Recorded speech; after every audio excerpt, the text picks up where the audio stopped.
الحمدللہ رب العالمین والصلاة والسلام علی سید الانبیاء والمرسلین۔ پیارے ناظرین، آج آپ کے لیے بہت ہی پیارا وظیفہ ہے، قرآن پاک کی آیت ہے۔ اگر آپ اسے کریں گے انشاءاللہ بہت ہی فائدہ ہوگا۔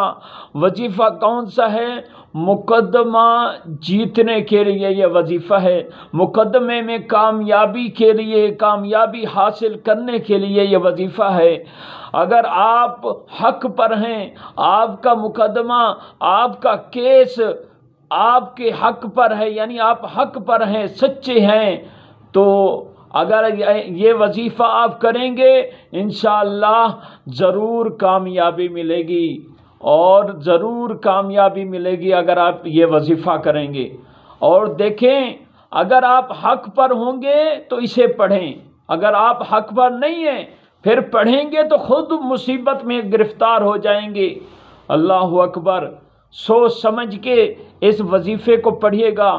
لوگ اکثر شکایت کرتے ہیں، یعنی کسی پر جھوٹے مقدمے ہوتے ہیں، جھوٹے کیس ہوتے ہیں، ان جھوٹے مقدمے اور کیسوں میں مبتلا ہوتے ہیں۔ ان لوگوں کے لیے، ان افراد کے لیے یہ بہت ہی پیارا وظیفہ ہے۔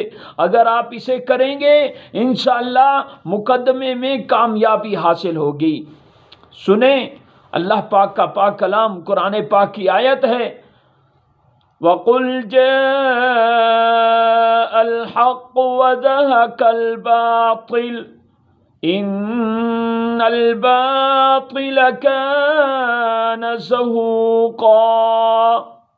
یہ آیت آپ نے کسی بھی نماز کے بعد، یعنی کسی بھی نماز کے بعد روزانہ 133 بار پڑھنی ہے، انشاءاللہ مقدمے میں کامیابی حاصل ہوگی۔